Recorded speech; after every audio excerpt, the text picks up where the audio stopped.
Box office దగ్గర ఈ weekend లో వరల్డ్ వైడ్ గా సుమారు 5250కి పైగా స్క్రీన్స్ లో భారీ రిలీజ్ ను సొంతం చేసుకున్న మంచు విష్ణు నటించిన latest movie Kannappa grand release ను దక్కించుకోగా ముందుగా ఓవర్సీస్ లో ప్రీమియర్స్ ను కంప్లీట్ చేసుకున్న ఈ సినిమాకు ఫస్ట్ టాక్ ఏంటనేది బయటికి వచ్చేసింది. ఆ టాక్ ను ఒకసారి గమనిస్తే మొత్తం మీద స్టోరీ పాయింట్ నేమి లీక్ చేయడం లేదు, కానీ ఓవరాల్ గా అసలు దైవ భక్తి అనేదే లేని ఒక ఆస్తికుడు అయిన హీరో ఎలా ఒక శివ భక్తుడిగా మారాడు, ఈ క్రమంలో ఈ హీరోలో ఎలాంటి మార్పులు వచ్చాయి, ఆ తర్వాత కథ ఏమైంది అన్నది ఓవరాల్ గా కన్నప్ప సినిమా కథ పాయింట్ గా చెప్పవచ్చు. సినిమా స్టార్ట్ అవ్వడం ఆసక్తిగానే స్టార్ట్ అవ్వగా హీరో ఎంటర్ అయ్యాక సినిమా మంచి స్పీడ్ తో సాగి తర్వాత కొంచెం స్లో డౌన్ అవుతూ ఉన్న టైంలో స్పెషల్ క్యామియోలు ఎప్పటికప్పుడు వస్తూ భారీగా హెల్ప్ చేశాయని చెప్పాలి. హీరో హీరోయిన్ల ట్రాక్ కొంచెం రొటీన్ గానే సాగినా కానీ కథ కూడా అక్కడక్కడ ప్రిడిక్ట్ చేసే విధంగా ఉన్నప్పటికీ pre interval to interval episode బాగా రాగా ఇంటర్వెల్ ఎపిసోడ్ సెకండ్ హాఫ్ కి మంచి లీడ్ ని ఇవ్వడమే కాదు అంచనాలను కూడా పెంచేసేలా చేసింది. ఫస్ట్ హాఫ్ మొత్తం మీద కంప్లీట్ అయ్యే టైం కి cinema average to above average level లో అనిపించే విధంగా ఎండ్ అయ్యి సెకండ్ హాఫ్ పై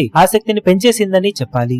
సెకండ్ హాఫ్ స్టార్ట్ అవ్వడం కొంచెం స్లోగా స్టార్ట్ అవ్వగా తర్వాత ప్రభాస్ ఎంట్రీతో ఒక్కసారి ఊపు పెరిగిపోగా తర్వాత వచ్చే సీన్స్ ఆసక్తిగా సాగుతూ ప్రీ క్లైమాక్స్ టు క్లైమాక్స్ ఎపిసోడ్లు బాగానే అనిపించేలా ఎండ్ అయ్యి ఓవరాల్ గా సినిమా సెకండ్ హాఫ్ కూడా కొంచెం పడుతూ లేస్తూ సాగిన ఒక డిఫరెంట్ బ్యాక్ డ్రాప్ తో సినిమా రూపొందడంతో సెకండ్ హాఫ్ కూడా అబవ్ యావరేజ్ లెవెల్ కి అటు ఇటుగా అనిపించే విధంగా ఎండ్ అయిందని చెప్పాలి. మొత్తం మీద సినిమా లెంత్ కొంచెం ఎక్కువైన ఫీలింగ్ కలగడం, కొన్ని చోట్ల సీన్స్ డ్రాగ్ అయినట్లు అనిపించడం, ఈజీగా తర్వాత సీన్ ఏమవుతుంది అనేది చెప్పే విధంగానే కథ ఉండటం లాంటివి డ్రాబ్యాక్స్ అయినా కానీ మిగిలిన రోల్స్ అన్ని కూడా బాగానే వర్కౌట్ అవ్వడం, ప్రభాస్ రోల్ భారీ ఇంపాక్ట్ ని చూపించే విధంగా ఉండటం లాంటివి కలిసి రావడంతో ఓవరాల్ గా సినిమా ఎండ్ అయ్యే టైం కి అబవ్ యావరేజ్ లెవెల్ లో అనిపించిందని చెప్పాలి. కొంచెం లెంత్ తగ్గించి ఉంటే సినిమా ఇంకా బెటర్ గా అనిపించేదని చెప్పవచ్చు. ఓవరాల్ గా సినిమా ప్రీమియర్స్ కంప్లీట్ అయ్యే టైం కి పర్వాలేదు అనిపించే రేంజ్ టాక్ ను అయితే సొంతం చేసుకుందని చెప్పవచ్చు. ఇక రెగ్యులర్ షోలకు సినిమాకు ఇంతకన్నా బెటర్ టాక్ సొంతమయ్యే అవకాశం ఎంతైనా ఉంది. ఓవరాల్ గా సినిమా ప్రీమియర్స్ ను కంప్లీట్ చేసుకున్న తర్వాత డీసెంట్ గుడ్ అనిపించే లెవెల్ రెస్పాన్స్ ను సొంతం చేసుకోగా రెగ్యులర్ షోలకు కూడా ఇదే రేంజ్ లో రెస్పాన్స్ ను సొంతం చేసుకుంటే బాక్సాఫీస్ దగ్గర సినిమాకు